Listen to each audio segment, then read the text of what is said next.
Every seller has a story. I'm Georgia Mampanis, and welcome to the 5th installment of the eBay Seller Spotlight podcast, where each month we spotlight a seller with a story to share with us. Our guest this episode is a seller who took a big leap from her stable 9-to-5 career in order to take her selling full-time and build a successful business. Welcome, Anna Packer. Thank you so much, Georgia. First things first, Anna, how do you pronounce your store? I always tell people I didn't anticipate having to say the name of my store out loud or spell it or anything when I named it, but the name is Annaesthetic Miscellany, or if you prefer, Annaesthetic Miscellany, because actually both pronunciations of miscellany are correct. You can pick whichever one you like, but that is the name. Annaesthetic Miscellany, right? That works? Yes, that's how I say it. I prefer miscellany. Okay, perfect. All right, we'll get that nailed eventually. So tell us about your business. What do you sell? Oh man. Well, as the name indicates, I sell very miscellaneous inventory. I have a pretty large inventory. Right now I have around 12,500 active listings, and that represents a little over 13,000 items because I have like a few listings that are multiple quantity and things like that. But really, I'm across a whole bunch of different categories, anything from vintage housewares to gently used clothing, shoes, media, toys. I love selling stuffed animals. Those are definitely a personal favorite of mine as a child, so that's really fun. Really just all kinds of things. I really love to sell things that I'm interested in, and my interests are pretty miscellaneous, and therefore my inventory reflects that. Okay, so you have thousands and thousands of items. So when did you start selling? I actually started part-time in 2017. Yes, it was 2017 alongside of my career, which was also a business that I owned. I had a private therapy practice, and I really wanted to kind of mitigate some burnout I was having in that field. And also I just have always loved vintage stuff and thrifting and things like that. So I thought, you know what, I'm going to build this little side hustle to kind of give me another income stream so I can take on fewer clients and kind of mitigate my burnout that way. And so I started it part-time just for that purpose. And I actually went full-time with it in September of 2019. And going back to being a therapist, why did you choose that career path? Great question. I actually did not set out to be a therapist, but I always loved psychology. I actually planned for many years to study music. I'm a musician also. And I kind of chickened out of that when I got to college. I was like too afraid that it was going to be, not a steady, stable career path. And, the music industry is really hard. I also married a professional musician, so I still got to experience a lot of how crazy the music industry can be anyway. And I love music. I love being a musician. But I chose not to do that as my career. And so I found another love in psychology. And pretty much when I was an undergrad, I actually got a degree in psychology and a degree in criminal justice. I was really interested in criminology and forensic psychology and stuff like that. I wanted to do research. And if you're in the field of psychology, you pretty much have to keep going with your schooling. You have to get a master's or a PhD or go do research at a university to sort of get into that industry. And so I just sort of took the next natural step, went to get my master's at a program that had a really heavy emphasis on research because that's what I wanted to do. And then it turns out that they also had basically a dual emphasis on research and therapy.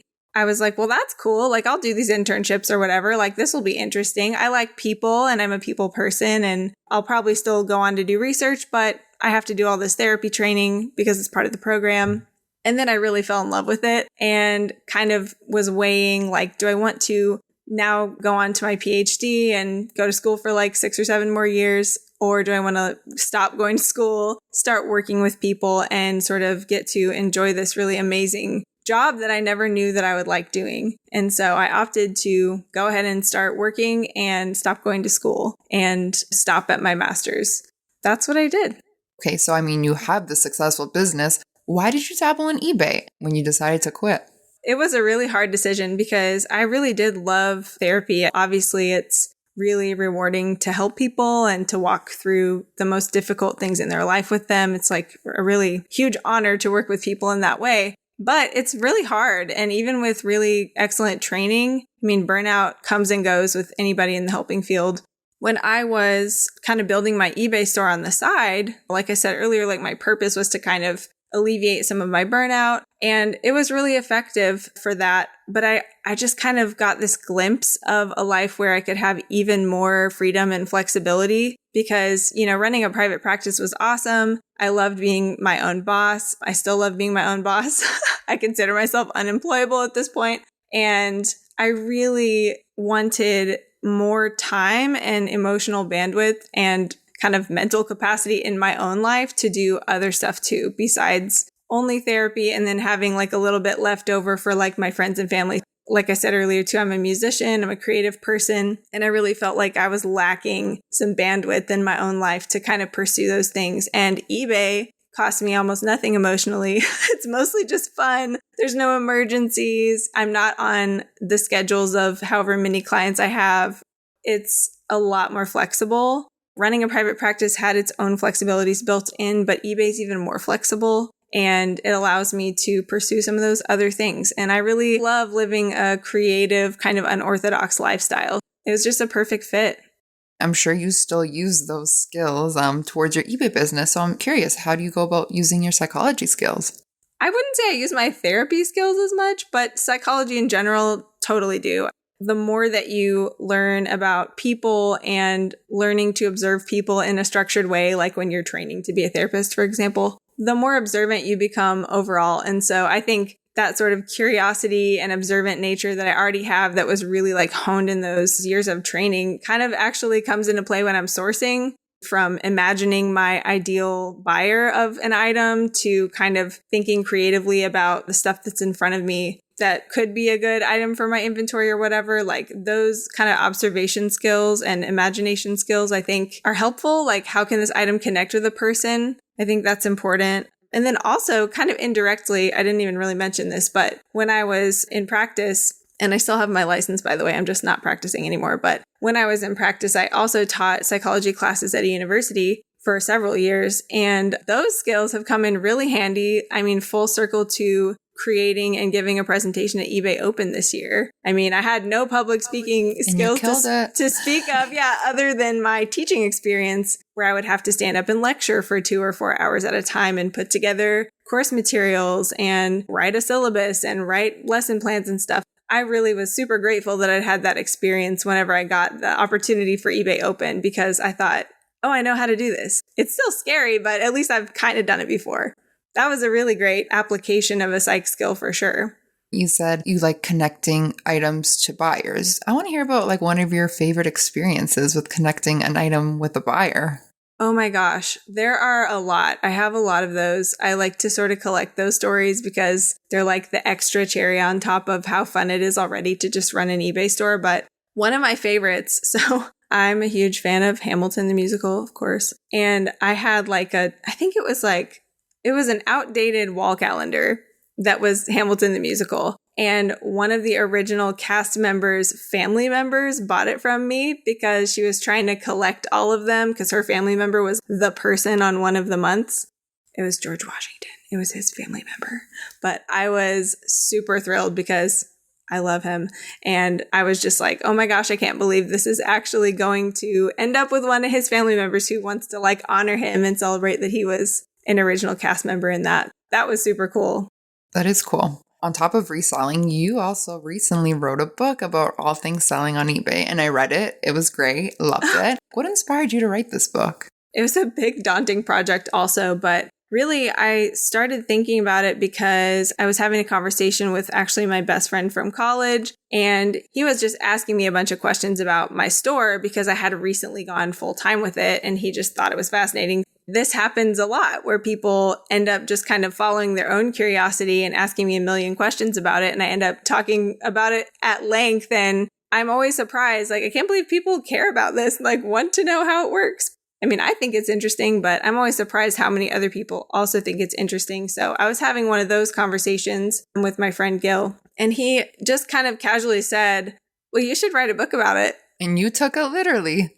Well, I was actually mad at him because I was like, I don't have time to write a book. And now you've cursed me with this project because I instantly had like the whole outline in my mind when he said it. It was like he unlocked it and suddenly the outline was like, it was there. And I was like, dang it, now I have to do it. So I did. I wrote the whole book in about 40 hours. I sat down and just like cranked it out. And then of course there's like editing and stuff after that. But I was just like, this is compelling because like I used to always say like, well, I wrote it so that when people ask me about it, now I can just throw a book at them and walk away and I don't have to have that conversation for the 100th time. But I really do love sharing it with people. But I do think it was a good way for me to kind of document my own process and tell the story from the middle of the story in a way where I was like in the thick of it. I'd just gone full time. I've had some years of experience building it. And really the only reason that I even started my store was because someone else was very transparent about how they ran their store. And so I thought, I don't know of any other books that are out there. There's blogs and there's YouTubers and podcasts and stuff, but I was like, maybe some people want to read a book about it and no one's really done that yet. So let me put that out there so that, there's an example, because that was the life or death difference to me, was having a clear, specific example. You touch on this one thing that you call the 4 ways of staying frugal and focused, which I absolutely love. So what is one of those experiences that kind of, resulted in the ideation of these? Those rules were kind of lifelines for me as I was starting from nothing, because like I said, I built this up on the side of already running a business and I didn't have a lot of money to invest in it. The little time and little money that I had to kind of get this going, I needed to make the most of both of those resources. Having those 4 rules, which I can say what they are if that helps. For anyone who hasn't read it yet, they will eventually. Yes. Oh, yeah. These were like the rules that I gave myself to help me cut down on decision fatigue and kind of make the most of my time. Like I said, while I was outsourcing, it could be really overwhelming, when you're first starting and you don't really know exactly what you're looking for. Having these rules helped me to just like make decisions quickly and build my inventory. The rules are: shoot for under $3 per item, only buy stuff that will sell for either at the time $20 or 10 times what I paid for it. Now I'm shooting for a higher average sale price than that. These are just really general rules, but that was my rule at the time. And then also the third one is to source what interests me. And the fourth one is that when times are lean, to reinvest 10% of your profit into the inventory. Sometimes I would have a hard time deciding as I was getting the business up and going. I had a hard time like, how much money should I spend on inventory? I want to pay myself as much as I can because it's supplementing my income at this point. But I also don't want to like spend too much and I don't want to slow down the growth of the business. So that 10% rule sort of helped me to go like, okay, if I've done $500 in sales this month, I have $50 to go make the most of this week or whatever. They help me to stay on track. I think keeps you disciplined. Yeah, totally. Overspending and distraction are human tendencies that we all have to some extent. It's helpful to curb those when you're trying to run a business. Yeah. Guilty as charged over here. Same. So as you mentioned, you have over 12K listings. Yes. And in your book, you have noted all the places that you have sourced from, which for some starting off can be a little overwhelming. If you can suggest one place to start for anyone beginning, where would it be? Definitely your own stuff, kind of in a figurative way and in a literal way. I like to say like start where you are and use what you have. I think some people feel like, well, I need to do a lot of research first, or I need to follow a bunch of other sellers. And those are good things to do. But I promise eBay is made for everyone. And so you are already qualified enough to start. Start where you are. And, the use what you have part really is literally like look around your house at things that you maybe don't actually necessarily need and think, would I rather have this or would I rather have however much it's worth, $20 or whatever, and just get started. Literally, when I started my store, the day I decided, okay, I'm going to do this, I'm going to try and list 500 things as fast as I can. I had just taken a carload of stuff to Goodwill. And I was so mad because I thought I should have saved some of that. I didn't even think about it. And then the next day I kind of made this big decision. But I tell you, no lie, I found 100 more items around my own possessions to start my store with, even though I thought I had just cleaned it out. And I'm not a hoarder. I'm just like a regular person with a regular amount of stuff, just for the record. All right. So you hear that. Start from your home. Yes. Anna, where can listeners find you and your store online? My eBay store name and my store's Instagram handle are the same thing, just the store name, Annaesthetic Miscellany. And anesthetic is a word. The way I spell it is like my name, Anna, A-N-N-A. So it's anesthetic, but with 2 N's at the beginning. And on my Instagram, I have a link tree in my bio that you can check out all the other stuff that I'm doing. It will link to my book on Amazon, although you can buy the book from me in my eBay store as well. And if you do that, I'll sign it and write you a little note if you want. And you can also make an offer, which you can't do on Amazon. So feel free to make an offer. I love writing people little notes and thanking them and encouraging them. If you're interested, I would recommend getting it from me on eBay just because that's more fun. That's right. You hear that, everyone? eBay. eBay for the win. Yeah. All right. Well, thank you so much for joining us today, Anna. This was awesome. Yes, my pleasure. Thank you so much for having me. Anna Packer sells on eBay under the store name Annaesthetic Miscellany. If you missed the name of her book, on all things selling on eBay, it's called Miscellaneous, Taking Back Your Time on eBay. Join us on our next episode where we will shine the spotlight on another seller with an amazing story to share. I'm your host, Georgia Mampanis. Jim Griffith is our editor-in-chief. The eBay Seller Spotlight podcast is produced by Libsyn and Podcast 411.